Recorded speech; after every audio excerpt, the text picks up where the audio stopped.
While I was away at work, my parents shoved my kids' belongings into the basement, insisting their other grandson should have the best rooms.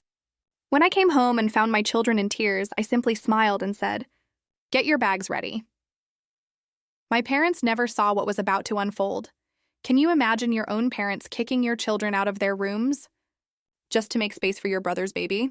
I thought I knew what betrayal felt like after my divorce, but nothing prepared me for the day my own mother and father made my kids feel like they were worth less than a guest in their home.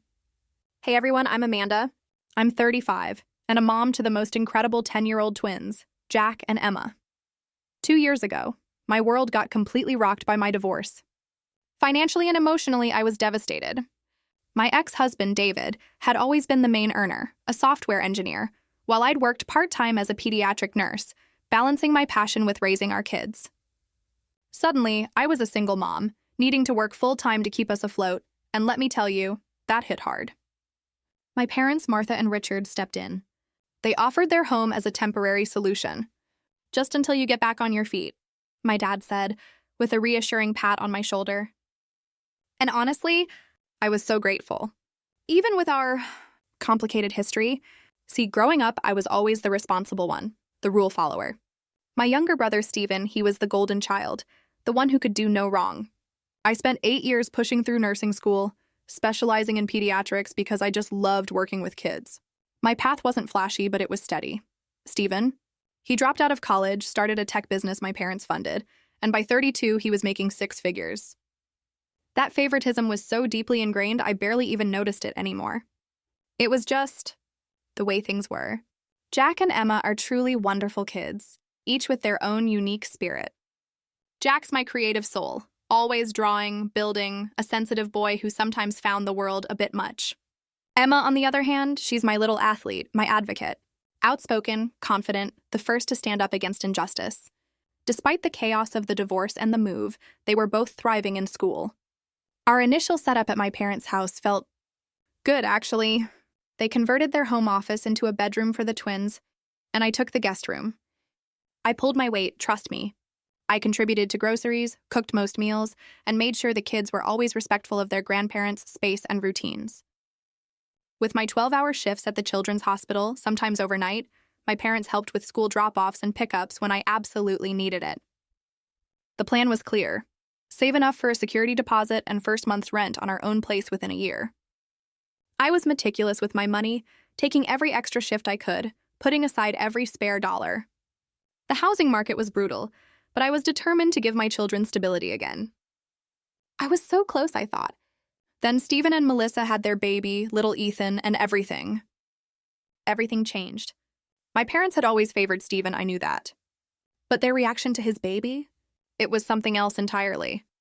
They transformed their formal dining room into a nursery for him, despite Stephen and Melissa having their own 4-bedroom house across town. They bought expensive baby equipment that would only be used during visits. My mother started canceling plans to help with my kids if Stephen needed anything at all. "Your brother needs more support right now," she'd say. "He's new to parenting."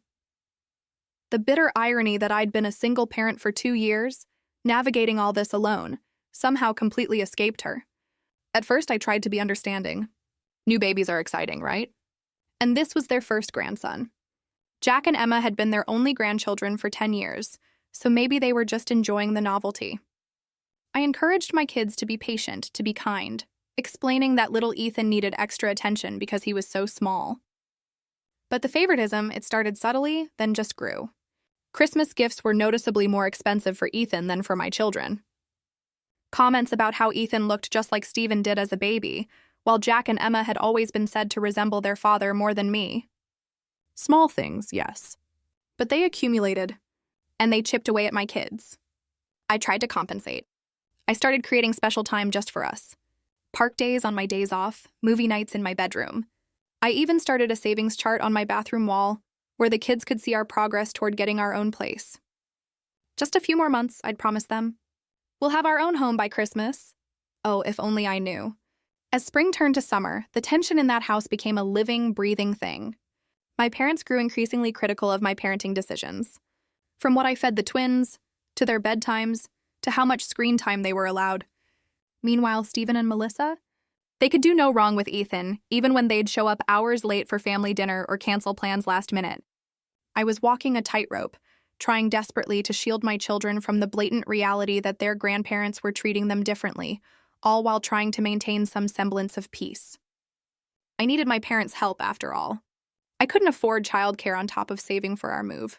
By the end of summer, my savings account was steadily growing. I'd calculated that by November, I'd have enough for a modest 2-bedroom apartment. Just 3 more months of patience, I told myself. 3 more months of biting my tongue and reminding my children that we were guests. 3 more months of watching my parents dote on Ethan while barely acknowledging Jack and Emma's achievements. I had no idea how much worse things would get before those 3 months were up. The situation exploded dramatically in September. Stephen called a family meeting. He and Melissa sat at my parents' kitchen table with baby Ethan, who was dressed in an outfit that probably cost more than my entire weekly grocery budget. "We've got some exciting news," Stephen announced, looking directly at my parents, not me.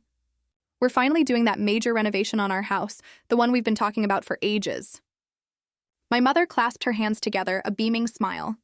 "Oh, that's wonderful, sweetie. The thing is," Melissa continued, bouncing Ethan on her knee, "we'll need somewhere to stay during the construction. It should only be about 6 to 8 weeks. Before I could even process what was happening, my father was nodding enthusiastically. "You'll stay here, of course. We have plenty of room." I cleared my throat, trying to keep my voice steady. "Actually, Dad, we're a bit tight on space already with the 5 of us." I gestured to myself, the twins, and my parents. My mother shot me a look, a cold glare I'd seen many times. "Family helps family, Amanda. It's only temporary." And just like that, the decision was made. No one asked how I felt. No one considered what this would mean for Jack and Emma. No one acknowledged that I'd been told the exact same thing about our temporary stay, which was now approaching the 2-year mark. Stephen and Melissa moved in the following weekend. My father, who had never once offered to help assemble the twins' beds when we moved in, helped them set up a portable crib for Ethan. My mother cleared out an entire closet for Melissa's clothes, while my things had remained in suitcases for months before I eventually bought a small dresser for myself. The changes were immediate and jarring. Suddenly, Jack and Emma were told to keep their voices down all day because Ethan is napping. Their toys, which had already been limited to their bedroom and a small corner of the living room, were now considered clutter and repeatedly put away in boxes. The television, which they'd been allowed to watch for an hour after school, was now perpetually tuned to the shows Melissa wanted to watch. One evening, I came home from a long shift to find Emma sitting alone on the back porch, her little shoulders shaking. "What's wrong, honey?" I asked, sitting beside her. "Grandma said I was being too loud with my jump rope in the backyard," she sniffled, tears streaking her face. But Ethan wasn't even sleeping. He was in the living room with Aunt Melissa. She just didn't want to hear me counting my jumps. That same week, Jack came home from school absolutely buzzing. He'd been working on an art project, and it was so good. He'd been selected to represent his class in a district-wide exhibition. When he tried to show my mother, her hand waved him away without even looking. "Not now, Jack. I'm helping Melissa pick out new curtains for their house." I watched my son's face fall. That spark just die. Something inside me hardened. That night, after the kids were asleep, I tried to have a conversation with my parents. "I understand Stephen and his family need help right now," I began carefully, trying to choose my words. "But I'm concerned about how Jack and Emma are being treated. They feel like they're not important anymore." My father frowned. "They're being oversensitive. Kids need to learn that babies require more attention." Ethan wasn't even here most of the day, I pointed out. Stephen took him to daycare before work, and Melissa picked him up on her way home. Jack and Emma weren't asking for attention during those hours. My mother sighed dramatically, a performance I knew all too well. "You always were jealous of your brother, Amanda. I thought you would have outgrown that by now." I was stunned into silence. Is that really how they saw me? As a jealous sibling rather than a concerned mother fighting for her children? The situations only continued to worsen. Melissa started rearranging items in the kitchen without asking, complaining about the healthy snacks I bought for the twins, and leaving her laundry in the machine for days. Stephen acted as if he owned the house, inviting friends over for watch parties without checking if anyone else had plans to use the living room. One evening, I overheard Stephen and my father discussing financial matters. "We might need to extend the renovation timeline," Stephen was saying. The contractor found some issues with the foundation. My father's response was immediate, warm. Stay as long as you need. This is your home, too. I thought about how I had never been told that. Despite contributing to household expenses, doing most of the cooking and cleaning, I was regularly reminded that my help was temporary and conditional. The breaking point came during a Sunday dinner in early October. My mother had prepared all of Stephen's favorite foods, none of which my children particularly enjoyed. When Jack politely asked if there was anything else he could eat, my mother's voice was stern. "You're being ungrateful, Jack. When I was growing up, we ate what was put in front of us."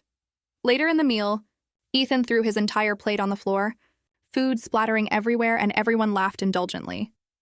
"He's just exploring his world," Melissa explained, making no move to clean up the mess.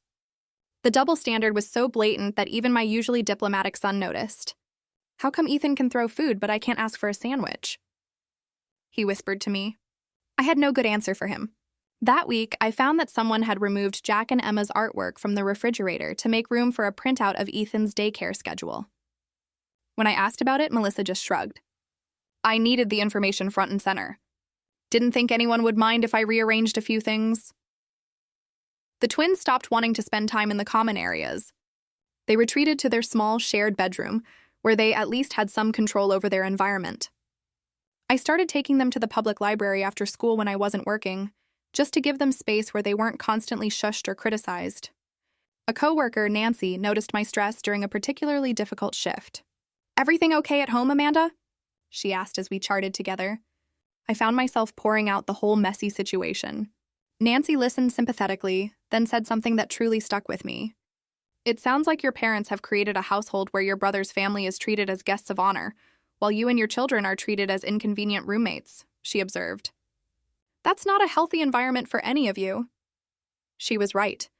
And hearing it said aloud, out loud, made me realize how normalized the dysfunctional dynamic had become. That evening, instead of going straight home after my shift, I drove around the neighborhood and called a realtor friend of mine. "I need to get my kids out of this situation," I told her. Sooner rather than later. By mid-October, the situation at home had deteriorated beyond what I thought possible. Stephen and Melissa had fully taken over the house, with my parents' enthusiastic support. Their renovation, originally scheduled for 6 to 8 weeks, had now been extended indefinitely due to complications that Stephen was vague about whenever I asked. I came home one day to find that my parents had purchased a special high chair for Ethan, one that cost nearly $400 according to the box I found in the recycling. This, mind you, while they had complained about the cost of Jack's asthma medication the previous week, which my insurance only partially covered.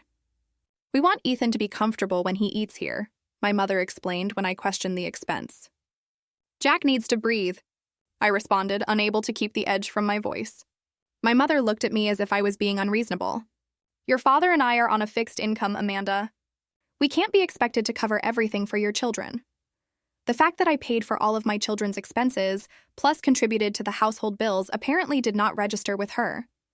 Neither did the fact that Stephen and Melissa, both high earners, contributed nothing toward household expenses during their stay. The next incident occurred when Emma was practicing her clarinet for band class. She had been playing for less than 15 minutes when Melissa stormed in. "Can you not do that right now? Ethan is trying to nap and I have an important call in 10 minutes. Emma apologized and put her instrument away, but later told me tearfully that she had been practicing at the exact time her band teacher had scheduled for their virtual practice session. She had now missed it and would be unprepared for her upcoming evaluation. I tried to speak with Melissa about it, suggesting we could work out a schedule. "My work calls and Ethan's sleep schedule have to take priority," she responded dismissively. "Emma can practice her little hobby anytime." I bit my tongue so hard I tasted blood, just to avoid saying something I would deeply regret. Emma's little hobby was something she was passionate about. Her band teacher had noted she had real talent. But in this household, anything my children did was considered less important than the most trivial needs of Stephen's family. Jack was struggling too. His teacher emailed me, concerned about his withdrawal in class and declining grades. My sociable, enthusiastic son had become quiet and anxious. When I asked him about it, he admitted he was having trouble sleeping because he was worried about doing anything wrong at home. "Grandma and Grandpa get mad at us for everything," he explained. "But they never get mad at Ethan or Uncle Stephen or Aunt Melissa. I took on extra shifts at the hospital. partly to earn more money for our escape, and partly just to avoid the tension at home. My parents interpreted this as me shirking family responsibilities, while Stephen and Melissa seemed glad to have me out of the way. The situation came to a head during a family dinner in late October. My parents had invited several extended family members over, including my Aunt Susan, who had always been kind to me and my children. During the meal, my mother launched into an extended monologue about how gifted Ethan was, how at just 9 months, he was clearly advanced for his age. "He's trying to stand already," she boasted. Stephen was an early walker, too. Some children just have that natural athletic ability. She then turned to Jack and added, "It's too bad you didn't get that from your father's side, Jack. David was always athletic, wasn't he?" I saw Jack's face crumple before he carefully composed himself. The implication was clear. Any positive traits my children possessed came from their father or were despite my influence, while Ethan's gifts were clearly inherited from the superior genetic line of my brother. Aunt Susan caught my eye across the table, her expression deeply concerned. After dinner, she pulled me aside. "How long has it been like this, Amanda?" she asked quietly. "It's always been this way to some degree," I admitted, my voice low. "But it's gotten much worse since Stephen's family moved in." "This is not healthy for your children, Amanda," she said, echoing what Nancy from work had told me. "They deserve better than to be treated as second-class members of their own family." I nodded, tears threatening. "I'm working on it," I assured her. "I have a plan." And I did. In the weeks since my conversation with Nancy, I had been secretly meeting with my realtor friend during my lunch breaks. We had looked at several rental properties, and I had found a small 3-bedroom house just 10 minutes from the hospital and in the same school district as the twins currently attended. The rent was at the upper limit of what I could afford, but I had been approved based on my steady employment history and excellent credit score. I had signed the lease the previous week but told no one, not even Jack and Emma. I didn't want to get their hopes up until everything was finalized. The house would be available for move-in on November 1st, just a week away. I had been secretly ordering essential furniture to be delivered on that date and had set up utilities in my name. My aunt squeezed my hand. "Let me know if you need anything," she said. "I've been concerned about this situation for some time." Her support meant more than she knew. I had begun to question my own perceptions, wondering if I was being oversensitive or jealous, as my parents suggested. Having outside confirmation that the situation was as bad as I thought it was gave me the final push of confidence I needed. The next morning, I overheard Stephen and my father discussing more permanent arrangements. "The contractor says it could be another 3 months, Stephen was saying. "And honestly, with the baby, it might make more sense to just stay through the holidays." "You know you're always welcome," my father replied warmly. "This is your home." I wondered if either of them remembered that I had been told my stay was temporary, that I was expected to find my own place as quickly as possible. The double standard was so glaring it would have been laughable if it wasn't slowly breaking my children's hearts. That evening, I took the twins out for ice cream after dinner, something we rarely did on weeknights. I just needed some time alone with them, away from the suffocating atmosphere of the house. "I need you both to know something important," I told them as they enjoyed their treats. "No matter what Grandma and Grandpa say or do, you two are amazing, valuable people. The way they are treating you is not because of anything you have done wrong." Emma, always perceptive, studied my face. "Are we going to move out soon?" I was surprised by her insight. "What makes you ask that, honey?" "You've been working a lot more shifts," she said. "And you seem different lately. Less sad, more determined. Out of the mouths of babes." My daughter had seen the change in me before I had fully acknowledged it myself. "Just keep being your wonderful selves for a little bit longer," I told them, not quite ready to reveal my plan. "Can you do that for me?" They both nodded, and I saw a flicker of hope in their eyes that had been missing for far too long. When we returned home, Melissa was complaining loudly about the twins' backpacks being in the hallway, despite the fact that Ethan's stroller, diaper bag, and various toys were scattered throughout the common areas of the house. "Children need to learn to pick up after themselves," she lectured me, as if she was the parenting expert and I was a novice. I smiled tightly and helped the kids move their belongings, reminding myself that we only had to endure this for a few more days. I had no idea that the situation was about to explode in a way that would force my hand even sooner than I had planned. The following Tuesday, I was scheduled for a 12-hour shift at the hospital. It was a particularly busy day in the pediatric ward with 3 new admissions and a staff shortage that had me covering more patients than usual. I barely had time to check my phone during my short lunch break, but when I did, I saw several missed texts from both Jack and Emma. From Jack: "Mom, something weird is happening. Grandpa and Uncle Steven are moving our stuff." From Emma: "Grandma says we have to move to the basement. This is not fair." From Jack again: "Mom, please come home. They took all our things downstairs." And then from Emma, the one that truly twisted the knife: "I hate it here. The basement is cold and gross, and there are spiders." My heart pounded, a frantic drum against my ribs, as I quickly called home. No answer. I tried both children's phones. No answer. Finally, I texted Emma: "I will be home as soon as I can. Stay calm. I love you both." I spoke with my supervisor, explaining the family emergency. She was understanding and arranged coverage for my remaining 4 hours. Even so, it took me another hour to hand off my patients and complete critical documentation before I could leave. The drive home was the longest 20 minutes of my life. My mind raced with possibilities, none of them good. Had my parents really moved my children to the basement? The unfinished, poorly insulated basement that had occasional water seepage when it rained heavily? When I pulled into the driveway, I took a deep breath, trying to calm myself before going inside.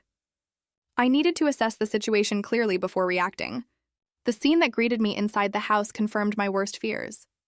Jack and Emma sat huddled together on the living room couch, both with red-rimmed eyes. My mother was in the kitchen with Melissa, both sipping tea as if nothing unusual had happened. Stephen and my father were nowhere to be seen. "What is going on?" I asked, going straight to my children. Emma jumped up and threw her arms around me, her small body trembling. "They moved all our stuff to the basement without asking. They said we don't deserve the good rooms upstairs." Jack nodded miserably. "Grandpa said Uncle Steven's family needs more space because they're more important right now." I hugged them both tightly, my anger building, but keeping my voice calm for their sake. "Let me talk to Grandma and see what's happening." In the kitchen, my mother barely looked up when I entered. "You're home early," she observed, her voice utterly devoid of emotion.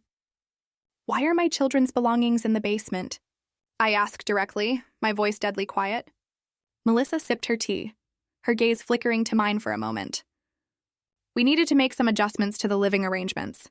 Stephen and I need a nursery for Ethan, plus space for my home office now that my company has gone remote." "So you decided to move Jack and Emma to the unfinished basement without discussing it with me first?" My voice was still quiet, but it was laced with ice. My mother finally met my eyes, a hint of defensiveness in hers. It was the logical solution. The children are older and can adapt more easily than a baby. Besides, our other grandson deserves the best rooms. He's here all day while your children are at school. The casual cruelty of her statement took my breath away. My children deserve a safe, comfortable space just as much as Ethan does. I spat, the quiet breaking. "Don't be so dramatic, Amanda," my mother dismissed. "The basement is perfectly fine. We put their beds down there and everything. The basement has mold in one corner, gets freezing cold at night, and the ceiling is unfinished." I pointed out, my voice rising. "Not to mention there's only one small window that doesn't even open properly." "They'll manage," my mother said with finality. "Family means making sacrifices." Apparently, in her mind, family only meant my children should sacrifice, never Stephen's. At that moment, my father and brother came in through the back door, carrying what looked like an old toolbox. "Oh, good, you're home," my father said when he saw me. "We've made some changes that we need to discuss." "Yes, I can see that," I replied, fighting to keep my tone level. "You moved my children's belongings to the basement without my permission." Stephen shrugged, completely unconcerned. "We need the space upstairs. Ethan is getting more mobile and needs room to develop properly. Plus, Melissa needs a quiet space for her work calls. And my children need a safe, appropriate bedroom." I countered, my voice trembling slightly with suppressed fury. "The basement is fine," my father said dismissively. "I put in some extra lights and laid down some old carpet scraps. They should be grateful they have a place to stay at all." I stared at him, truly seeing him for the first time. This man who had raised me, who I had spent years trying to please, had just revealed exactly how little he valued me and my children.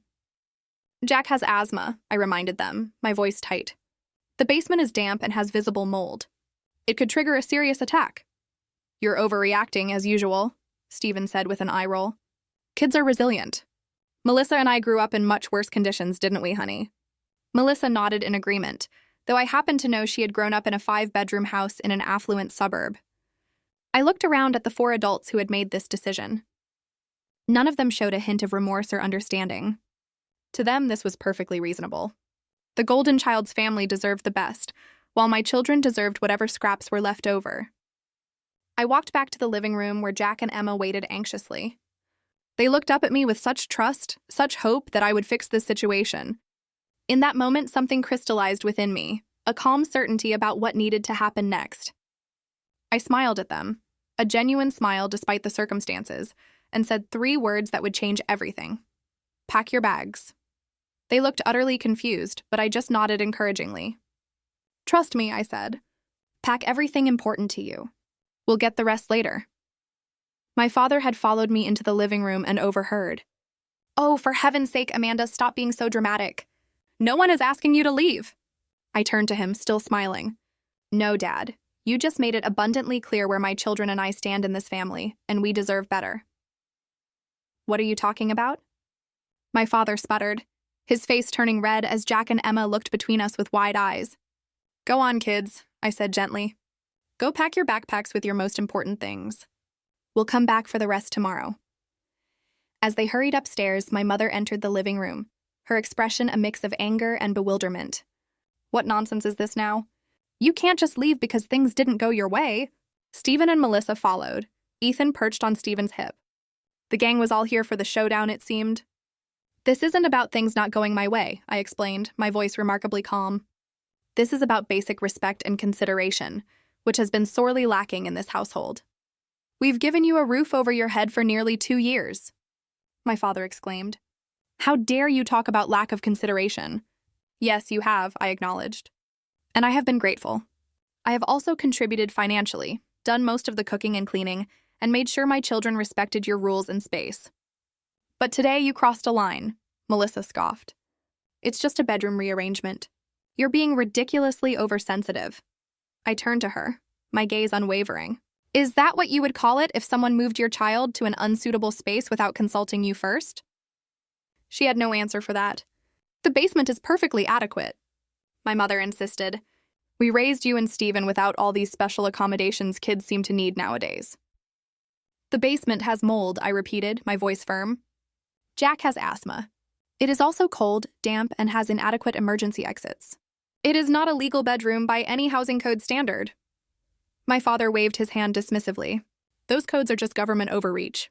I almost laughed at the absurdity. Safety regulations were now government overreach when they inconvenienced him. But I suspected he would feel differently if he was the one being relegated to substandard accommodations. Where exactly do you think you're going to go? Stephen asked with a smirk, fully expecting me to be trapped.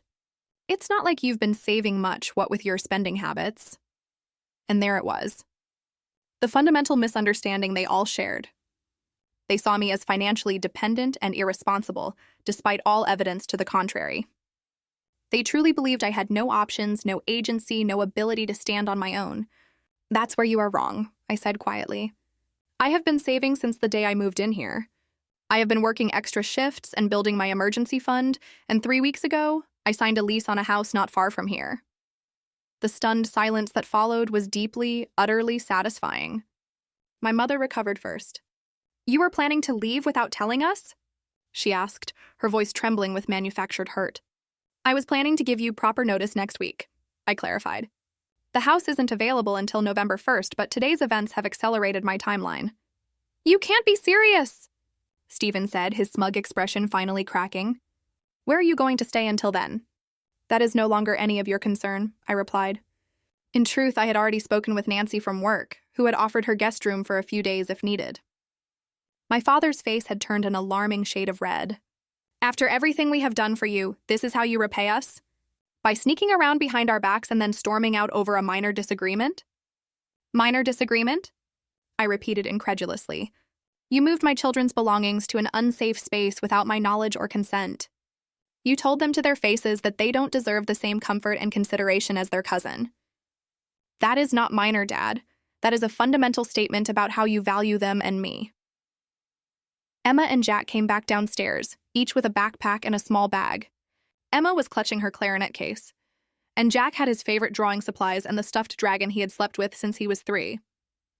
"We're ready, Mom," Emma said, her voice stronger than I had heard it in weeks. "This is ridiculous," my mother declared, her voice cracking. "You cannot seriously be leaving right now." "We are," I confirmed. "We'll come back tomorrow to get the rest of our things when everyone has had a chance to calm down." "If you walk out that door, don't expect to be welcomed back with open arms," my father threatened. I looked at him sadly. "I stopped expecting that a long time ago, Dad." Stephen stepped forward, suddenly realizing this was actually happening. "Come on, sis. Let's talk about this rationally. There's no need to make a scene in front of the kids. My children have already been shown exactly where they stand in this family's hierarchy," I responded. "There is nothing more to discuss tonight." I helped Jack and Emma put their bags in the car while my family watched from the porch, their expressions ranging from anger to disbelief. They had been so certain of their power over me, so confident in my dependence, that they could not process the reality of my departure. As I started the car, my mother rushed over to my window. "Amanda, please, you're overreacting. Come back inside and we'll figure something out." "We'll talk tomorrow," I said firmly, "when I come to get our things." "But where will you go?" she asked, genuine concern finally breaking through her indignation. "Somewhere where my children are valued," I answered simply, and drove away. In the rearview mirror, I could see Jack and Emma looking back at the house that had been our home for nearly 2 years. Not with sadness, I realized, but with relief. "Are we really moving to our own house?" Jack asked cautiously. "Almost," I told him. "We have a house waiting for us, but we can't move in until next week.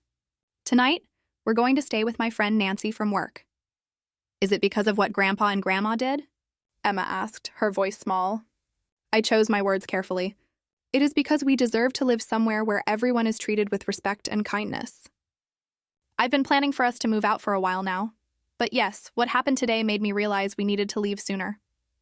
"I didn't like how they talked about us," Jack said quietly. "Like we weren't important."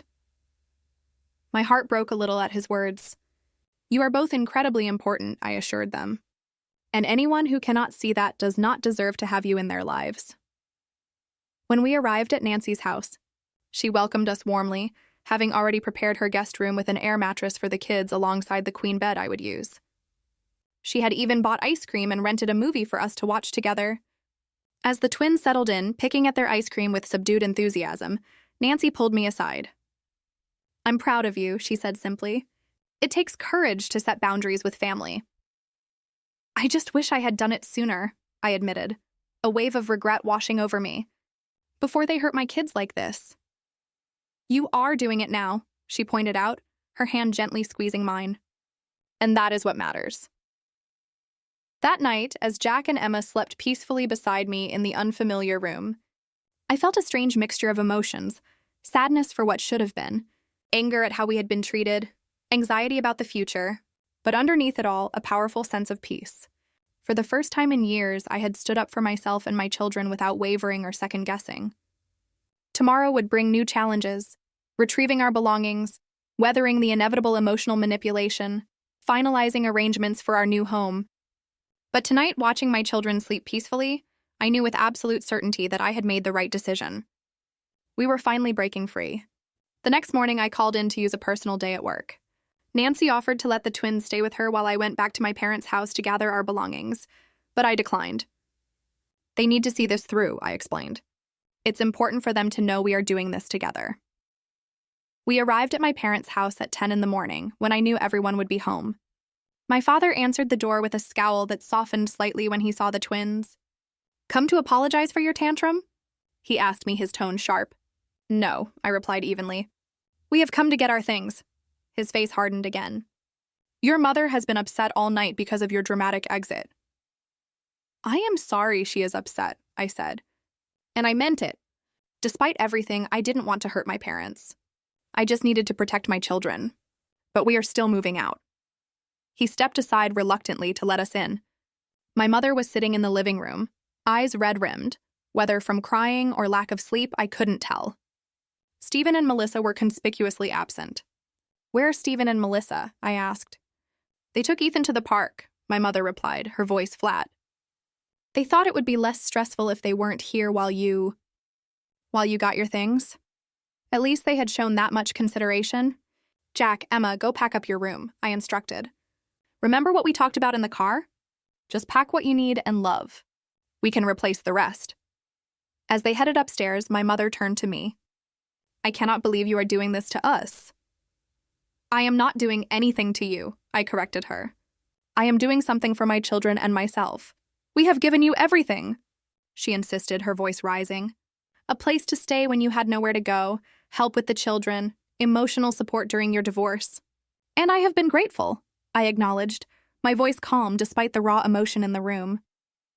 But that does not mean my children should be treated as less valuable than Ethan. We never said that, she protested. You didn't have to say it. Your actions made it perfectly clear. My father joined us, pacing the room, his frustration palpable. This is about Stephen, isn't it? You've always been jealous of him. I shook my head, tired of the old narrative. This is not about Stephen. This is about Jack and Emma being moved to an unsafe basement without my knowledge or consent. This is about you explicitly stating that Ethan deserves the better rooms simply because he is Stephen's son. You are twisting our words, my mother accused, her voice cracking. Am I? You said, and I quote, our other grandson deserves the best rooms. What exactly did you mean by that, if not that my children deserve less? She had no answer. She just looked away.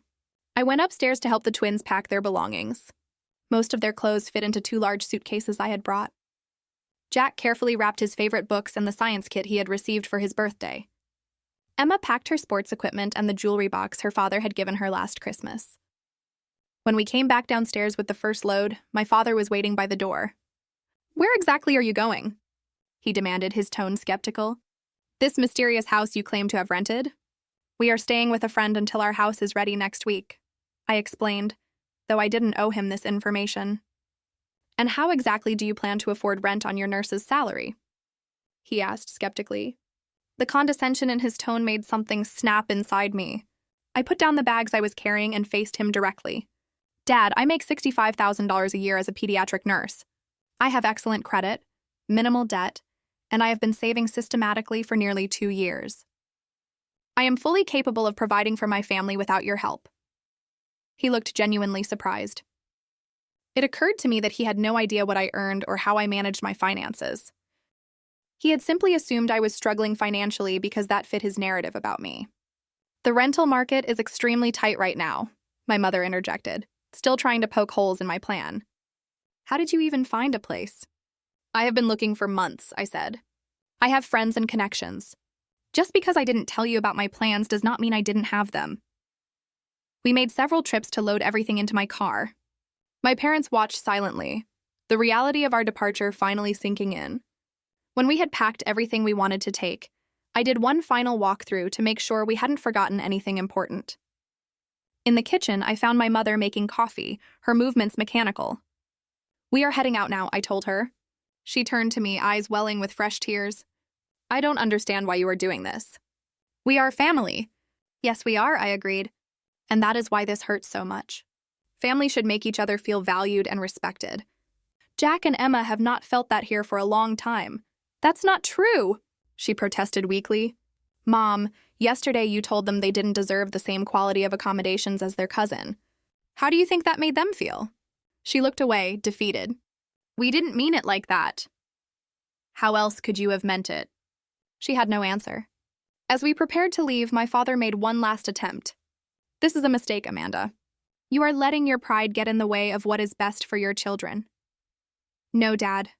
For the first time in a long time, I am putting what is best for my children ahead of everything else, including your approval. Jack and Emma said stilted goodbyes to their grandparents. I could see they were conflicted, having been taught to respect and love these people who had hurt them so casually. As we drove away, Emma asked, "Will we ever see Grandma and Grandpa again?" Yes, I assured her. But things will be different. We will visit on our terms, when we are treated with respect. The next few days at Nancy's house were, in a word, peaceful. The twins seemed lighter, joking and playing in ways I hadn't seen in months. I took another day off to finalize details for our new home, meeting with the landlord to get the keys early so we could move in our belongings before the official lease start date. The house was small, but it was perfect for us. 3 bedrooms, a tiny backyard, and a kitchen with lots of natural light. It was within our school district, so the twins wouldn't have to change schools, and close enough to the hospital that my commute would actually be shorter than from my parents' house. On Friday, we moved in our belongings. Nancy and several other coworkers came to help, turning what could have been a stressful day into something that felt like a celebration. By evening, the beds were set up, the kitchen was functional, and the living room had enough furniture for us to sit comfortably. That night, after we had ordered pizza and the twins had gone to bed in their own rooms for the first time in nearly 2 years, I sat alone in my new living room and finally let myself cry. Not from sadness, though there was some of that, but from relief and a bittersweet sense of accomplishment. My phone had been buzzing with messages from my parents all day, ranging from angry accusations to tearful pleas to come home. I had responded only once, just to let them know we were safe and settled, and that I would contact them when I was ready to talk further. The following Monday, my parents showed up unannounced at our new house. I had just returned from dropping the twins at school and was preparing to leave for my shift. "How did you find our address?" I asked as I reluctantly invited them in. "Your Aunt Susan told us," my father admitted, looking a little sheepish. "She thought we should try to reconcile." I made them coffee, watching as they surveyed our modest but comfortable new home. "It's smaller than I expected," my mother commented. "It's perfect for the 3 of us," I replied, my voice firm. "Amanda, we want you to come home," my father said, getting straight to the point. "This has gone on long enough." "This is our home now," I said, equally firm. "But the children need their grandparents," my mother insisted. "And their uncle and cousin." "What they need is to be treated with respect and love," I countered. "When you can provide that consistently, you are welcome to be part of their lives." "We have always loved them," my mother protested. "Love is not just a feeling, Mom. It is how you treat people.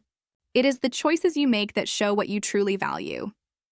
They stayed for nearly an hour, cycling through guilt trips, appeals to family unity, and finally, a grudging acknowledgement that perhaps they had been insensitive. "We didn't realize how it looked from your perspective," my father conceded. "We just thought we were helping Stephen and Melissa through a difficult time." "And I understand that," I said. "But you helped them at the expense of my children's well-being and safety. That is something I cannot overlook." When they left, we had reached a tentative understanding. They would respect our new living situation, and we would visit for Sunday dinner in 2 weeks. It was a small step, but it was something. Over the next several weeks, news of our departure spread through the extended family. Most were supportive, having witnessed the favoritism firsthand at various family gatherings. Aunt Susan, in particular, became a regular visitor, bringing homemade cookies and genuine interest in the twins' lives. At work, I received an unexpected opportunity, a promotion to charge nurse on the pediatric floor with a significant salary increase. The hours would be more regular, with fewer overnight shifts, giving me more time with Jack and Emma.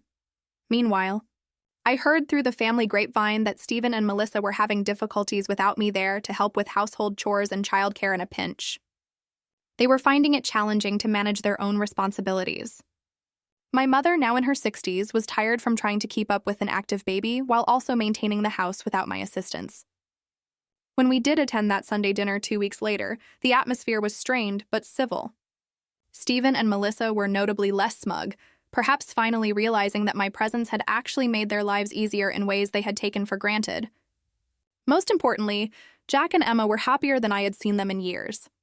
Jack's teacher reported that his focus and participation had improved dramatically, and Emma was thriving in her clarinet lessons, practicing daily in her own room without fear of being shushed or criticized. One evening, as I tucked Emma into bed, she said something that confirmed I had made the right decision. "I like our house, Mom," she said sleepily. "I feel like I can breathe here."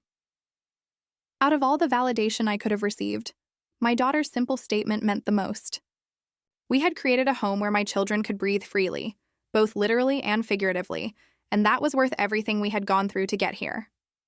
6 months after our abrupt departure from my parents' home, our lives had transformed in ways I could scarcely have imagined. Our small rental house had become a true home, filled with laughter, artwork on the refrigerator, and the comfortable chaos of family life. Jack and Emma had blossomed, their confidence returning as they settled into an environment where they were valued and respected. My promotion to charge nurse had come with not only a better schedule and increased salary, but also new responsibilities that challenged and fulfilled me professionally. For the first time in my adult life, I felt like I was thriving rather than just surviving. Our relationship with my parents had evolved into something cautiously cordial. The Sunday dinners had become a monthly tradition, with clear boundaries established and mostly respected. My mother had slowly begun to acknowledge the favoritism that had pervaded our family dynamics, though my father still struggled to see his role in what had happened. "I've been thinking a lot about last fall," my mother said during one of her visits to our home. She had started coming by occasionally on her own without my father. "I didn't realize how much we were hurting Jack and Emma." "What made you see it?" I asked, genuinely curious about her evolution. She sighed, looking older than her years. "After you left, nothing was the same. Stephen and Melissa stayed for another month, but without you there, I was overwhelmed trying to maintain the house and help with Ethan. I started to realize how much you had been doing, how much I had taken you for granted. It was the closest thing to an apology I had received, and I accepted it as such." "And then," she continued, "Stephen and Melissa started arguing all the time about childcare, about the renovation that never seemed to end, about money. They moved back to their house before Christmas. Even though the work wasn't finished, I wasn't surprised. Stephen and Melissa had always presented a united front in public, but I had glimpsed cracks in their relationship. Without the buffer of my parents' constant approval and my practical support, those cracks had apparently widened." "How are they doing now?" I asked, more out of politeness than genuine concern. "They're in couples counseling," my mother admitted. "Your father thinks it's nonsense, but I think it might help them. Melissa went back to work full-time, and they're struggling with the childcare arrangements." I nodded, feeling a twinge of sympathy despite everything. Parenting was challenging under the best circumstances, and their relationship had never seemed built on the strongest foundation. The most significant change, however, was in my children. Jack's anxiety had all but disappeared, and his natural creativity had reemerged. He had joined an after-school art program and was thriving under the mentorship of a patient teacher who recognized his talent. Emma had made the advanced band at school and was talking about trying out for the soccer team in the spring. One evening, as we sat together working on a puzzle, a quiet family ritual we had established in our new home, Emma approached the subject of her grandparents. "Mom, why do you think Grandma and Grandpa treated us differently than Ethan?" she asked carefully, fitting a piece into place. I considered my response carefully. "I think people sometimes have fixed ideas about others that make it hard for them to see clearly. Grandma and Grandpa always saw Uncle Stephen as special and deserving of extra attention. When he had Ethan, they transferred those feelings to him." "But we're their grandchildren too," Jack pointed out. "Yes, you are," I agreed. "And they do love you. They just didn't know how to show it equally or fairly." "Is that why we left?" Emma asked. "Because they weren't fair? We left because everyone deserves to be treated with respect and kindness," I explained. "When that wasn't happening, we needed to create our own space where we could all thrive." Jack nodded thoughtfully. "I like it better here anyway. At Grandma and Grandpa's house, I always felt like I was in the way." "You are never in the way here," I assured him. "This is your home, and you belong here exactly as you are." The conversation shifted to other topics, but I was struck by how maturely they were processing what had happened. Children were remarkably resilient when given safety, consistency, and honest communication. In April, an unexpected opportunity arose. A small 3-bedroom house in our neighborhood went up for sale, priced just within my reach thanks to my promotion and careful saving. After consulting with a mortgage broker and reviewing my finances, I made an offer. To my surprise and delight, it was accepted. Becoming a homeowner had been a distant dream when we left my parents' house, something I hoped for in the nebulous future. Now, less than a year later, it was becoming reality. The house needed some cosmetic updates, but was structurally sound and in a great location. Most importantly, it would be ours. When I shared the news with the twins, their excitement was contagious. They immediately began planning how they would decorate their rooms, what color we should paint the front door, where we would plant a garden in the small backyard. "Can we get a dog once we move in?" Jack asked hopefully. "We'll see," I replied, not ready to commit, but warming to the idea. A dog would complete our little family in many ways. The process of buying the house brought my father back into our lives in an unexpected way. Despite our still strained relationship, he had experience with home buying and offered to look over the inspection report with me. The roof has at least 5 years left, he said as we sat at my kitchen table reviewing the documents. But you'll want to budget for replacing the water heater sooner rather than later. His practical advice was helpful, and I appreciated that he was making an effort to support me without controlling or criticizing my decisions. It was a small but significant shift in our dynamic. "I'm proud of you, Amanda," he said unexpectedly as he was leaving. "Buying a house on your own is no small accomplishment." The words I had longed to hear for most of my life caught me off guard. "Thank you, Dad," I managed to reply, my throat suddenly tight. "I know I haven't always been fair," he continued haltingly.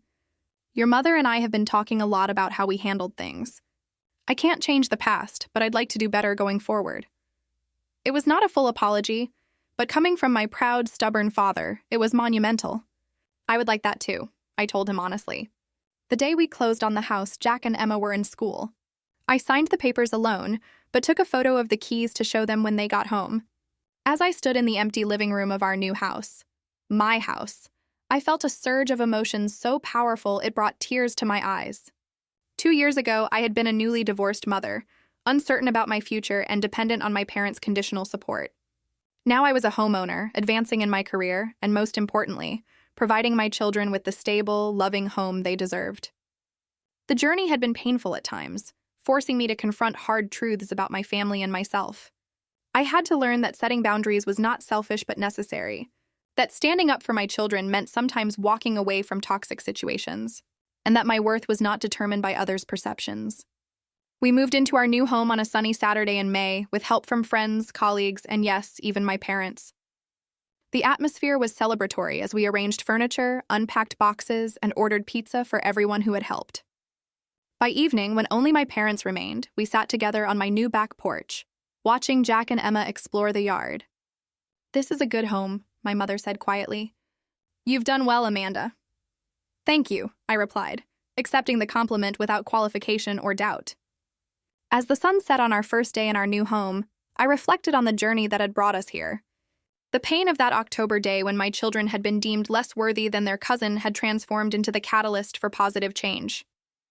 Sometimes the greatest betrayals lead to the most necessary departures. What had seemed like an ending, the day we packed our bags and left my parents' house, had actually been a beginning.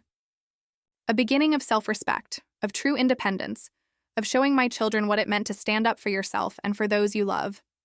Family, I had learned, was not just about blood or obligation.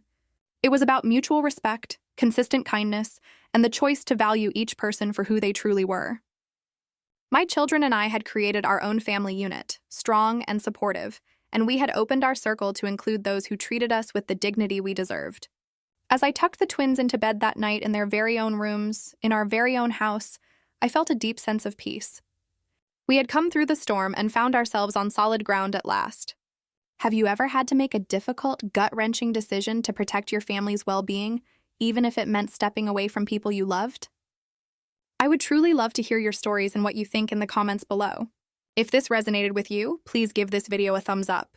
And remember, sometimes the bravest thing you can do is pack your bags and create the life you and your children truly deserve. Thank you for listening. Take care.